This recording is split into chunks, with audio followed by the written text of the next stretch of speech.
It's time for the movie rating. Tonight's victim is director Jasen Buterin that is currently doing Kill Giggles. Hello. Hello, sir. How are you? Fantastic. So tell us a little bit about this feature. Is it a feature or is it a short? It is a feature, indeed. Very cool. Tell us a little bit about it that you're allowed to, or that you can tell us about in terms of the story of what's involved with this story. Everyone has seen the movies, read the stories where the clowns dress up as the monsters, the murderers, the spreaders of mayhem. So what we wanted to do is we wanted to tell the story about a serial killer as a clown, not one who dresses up like a clown. So we're kind of turning the tables on a timeless terror trope and making the clowns the victim. Normally they get to play the bad guys, the scary ones. So we're giving them a dose of their own macabre meta, so to speak. But we have another trailer coming up. There's the Wreak Havoc Horror Festival, which is coming up in Greensboro this weekend. We'll have an official teaser trailer premiering there, and then it'll be online the week after, the Monday after that. And then we're also working on an official theatrical trailer too. So just to kind of give people a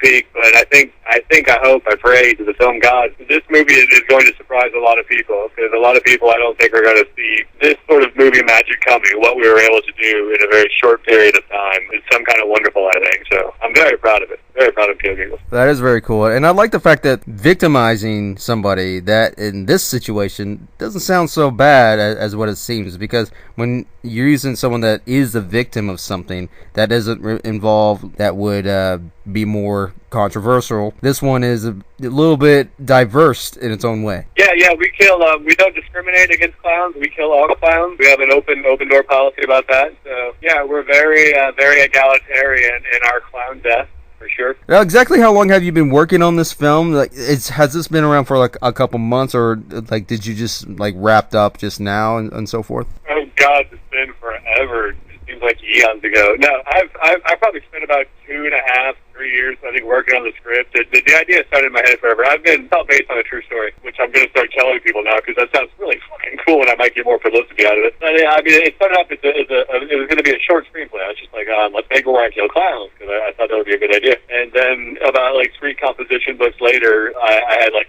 building shelf library full of clown death. So then it quickly evolved that it needed to be a feature. But I just sort of spent a lot of time writing it, and then made 3 different short films while I was supposed to be writing and working on this one. But it gave me a lot of experience and stuff like that that really made the experience of making Kill Giggles a lot easier, a lot more, I think, professional and creative for everyone involved, me having done those short films. So it was a long time. The first draft of the script, about 300 pages, and I wasn't done writing yet. But every time I would tell people that, especially my cinematographer, he would freak out. So I started whittling it down to the very svelte 110 pages that it is now. So it's been something we've been working on for a long time. 2 years ago, we took a weekend in the summer and we shot like 3 different promo teasers and did photo shoots and a lot of other stuff. And then we also shot a proof of concept, which is basically like sort of the first scene of the film. So we had that on the film festival circuit along with the screenplay. So we spent a lot of time doing promotion while getting everything else ready to get the actual feature done. So it's been a long time coming. We're not done yet. We still have miles to go before we sleep, but we're in really, really good shape, I think. I'm very proud of what we've got. The idea itself is something that really hasn't been done before. So between that and just the people that we had in front of and behind the camera, it's going to help put North Carolina filmmaking back on the map. With these festivals, do you have any plans after these festivals, or do you plan to, like, in terms of marketing a little bit further, in terms of other merchandises and so forth, or do you want to go straight forward to just a release and just see where it goes from there? Kill Giggles, the merchandise. We're very, very fortunate that we have distribution already. We've been working with Avail Films, so I mean, as soon as the film is ready, it's gonna hopefully be sold everywhere, anywhere and everywhere. I know they've got Phil and those guys. They've got some good plans for it and stuff like that. But we're also definitely going to do the film festival circuit, because that's where I've spent about the last 5 or 6 years, really just meeting friends and making filmmaker contacts and just learning new things and seeing new things and getting inspired and stuff like that. So I definitely want to be able to take Kill Giggles, bring it back to that home away from home, because that's important to us. But yeah, I mean, we want to get this thing everywhere. I mean, streaming Netflix, Shudder, Hulu, VHS. We could do like a little mini theatrical roadshow kind of a run. It's something that I think our hopes, people that love clowns will want to see this movie, because the clowns are the victims and they're humanized. It's something different. People that hate clowns will want to see this movie because they want to see the clowns die. And then we're hoping to kind of catch everyone in between who they don't really have any ties one way or the other, but they're going to go see the movie because they want to see what everyone else was talking about. So we're hoping we can kind of just cover all of our bases at once. Actors always try to market themselves, try to to sell themselves as a better actor that they can present themselves to. But as a director as well,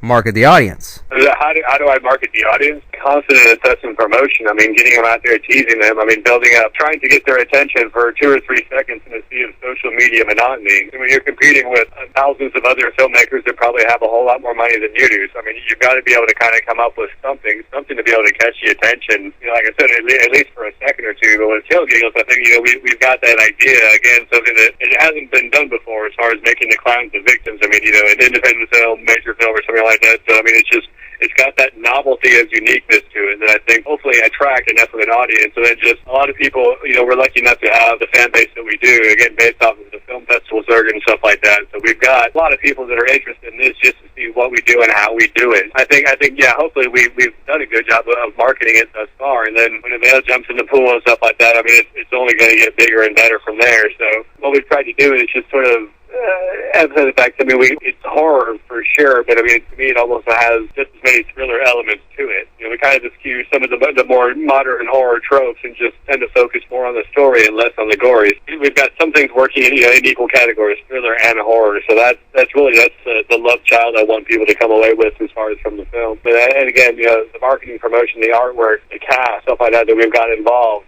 Have already done a tremendous job of marketing it to the audience. It's just a matter of reaching more eyes. And to do that, we need more money. It's just like a 1980s PSA after school thing where it's just like, you need more money so you can make more films. You can do things so you can need more money. You're spinning around in a bottle, Do you think a director needs to find what's missing from the character other than what is needed for the character? I mean, it depends on so many other factors. I mean, the story, the director, the actors involved, and stuff like that. I got really, really lucky with Kill Giggles, and that I think I handpicked most of the people. So I had a lot of choice in the casting process. But was lucky enough to be able to, again, with the film festival and everything else, just expand and have this vast network of resources to where I handpicked the people, that I wanted on both sides of the camera, just based off of the work that I've seen, the relationships that I've made with them and stuff like that. So I mean, I got lucky that I was working with friends and family as opposed to showing up, with total strangers and just hoping everything worked out.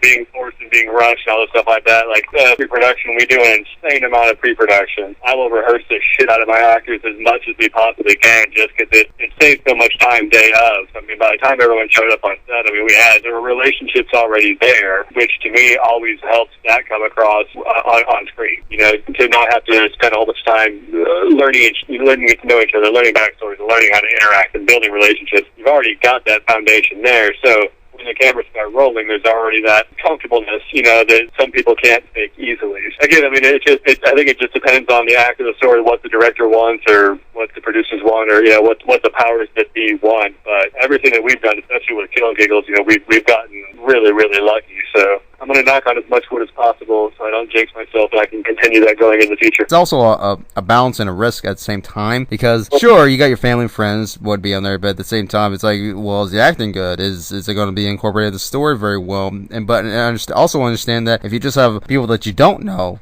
that you need to get to know, that you need to get that fresh vibe from somebody in order to understand your vision. I can see it can take a lot of time, which usually does take a lot of time for auditioning and rehearsing, and it just takes so much time.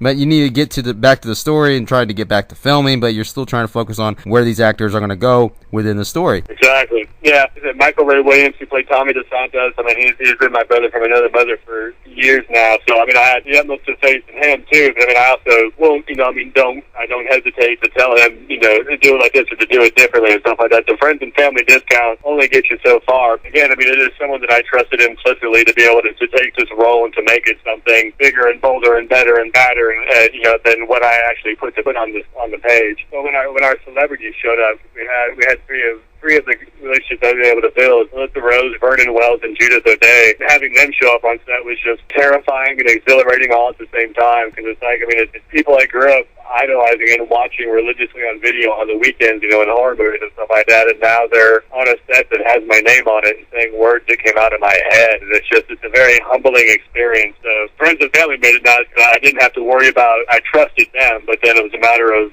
having the trust and confidence in myself to not look like a giant doofus in front of Vernon fucking Wells.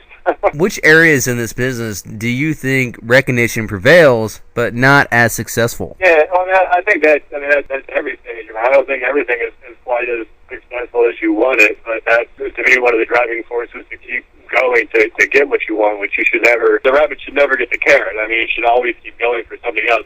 If you think a project is done and completely finished and you don't want to do anything else ever as to it, you should maybe take a break for a while. I mean, there's always something bigger, better, more to sort of keep you, to drive you to keep on going. I mean, that's what every aspect of production, I think, has that. The indie film festival circuit, I mean, has so many different levels to it. I mean, you can get recognition for one, and there's thousands of other festivals out there, but that festival that you got into, I mean, took the time to watch all the selections, all the submissions, the light the door movies. I mean, every film festival chance, every screening and stuff like that is something to be grateful for, but it's also something to strive for to get bigger and better. Just keep going, to keep making art. I think. Yeah, I don't have a good answer. There's something I wish. I mean, Sundance would call me up and be like, "Hey, we heard about Kill Giggles, but I don't think that'll happen." But I don't know. Well, I mean, I should, because smartphones have call waiting now, so I presume they're not calling at the moment. But in the old days, it would have been a pain. I would have never known with dial-up phones. It's like the name's there, but sometimes the name is not as required as it should, or not. It still needs more than what it is. Right. Yeah, I mean, name recognition. I mean, it's name dropping. I mean, it's like any other artistic medium. You know, it's always well, I've worked with so and so and so and so, and I've done this and this and this and this, and look at me and look at me. But I mean, you sort of have to, because I mean, it's a cutthroat industry. Luckily, I mean, I get to be on the more independent side of the lens. None of us have any money, but we keep getting lucky enough to do bigger and better things. I mean, that's one of the things I've been most proud of, especially within North Carolina. There's so much brilliant filmmaking going on here that people don't know about. So it's just like, I mean, if one of us, one person from one area or something like that gets into a film festival and people start paying more attention to that, it can only help everybody else. So we're lucky that there's a very collaborative and creative independent film community in North Carolina, which makes me very happy. Now, have you ever considered that as your main home in terms of the independence? Is that where this is where it thrives the most, that you think that everyone can always benefit going there, and rather than just having to go, the major places in order to gain that fame or recognition or anything as far as work goes? Yeah, I mean, it's sort of, I mean, for me, I mean, I love North Carolina. I mean, it's got, damn near every sort of weather, climate, and topographical example that you could want. I mean, drive 3 hours and be in the mountains, drive 3 hours and be deserts and the beach and stuff like that. So, I mean, it's fantastic. But in terms of trying to get famous, such a weird world that we live in now. I mean, before, you drive out to, you take the bus out to L.A., you step off, you got a little piece of straw hanging out of your mouth, you hope you don't get picked up by prostitutes or pimps, and somehow you make it famous. And we've all seen the Guns N' Roses video. But, I mean, in this day and age, I mean, that's neat, especially with, just the massive influx of technology weaving its way into every facet of existence. You don't need to do that anymore. You don't have to go where the cameras are. It fits in your pocket. I mean, but it's also, on the other side of that thing forward, is anybody with a camera now can consider themselves a filmmaker. So, I mean, it's just like, how are you going to make it? I mean, how do you rise above the tens of thousands of people out there who are wanting to do the same exact thing as you and willing to spend more money, or they've got bigger toys or shinier things or no more people? Yeah, in terms of trying to make it, it's just, I mean, I guess you sort of have to set your goals, or just try and take over the whole world and settle for what you get. I mean, a lot of that depends on what side of the camera you want to be on, how strong, how serious you are about it. I mean, just like anything else in life. Go ahead and plug in any websites or anything that we can check out right now. Well, then we've got MadOnesFilms.com, and then Facebook. I mean, it's all the social media stuff.com/MadOnesFilms, except for Instagram, where it's the MadOnesFilms on there. The website's all the social media. We've got the teasers, the trailers on there. We've got upcoming screenings and stuff like that. I'm a little bit behind on updating the actual website itself, but we have so much other fun content and so many other fun places that you won't even notice, I promise. But yeah, so we've got a lot of stuff like that. The Wreak Havoc Horror Festival again coming up in Greensboro this weekend. We've got the premiere of the teaser trailer there, and then I believe it'll be on Sharkia.com the Monday after that, and then we'll have other news and stuff like that. But yeah, the Facebook and the Twitter and the Instagram, follow those, and you will stay up to date on all the clown killing goodness. Very cool, man. That is Jasen Buterin.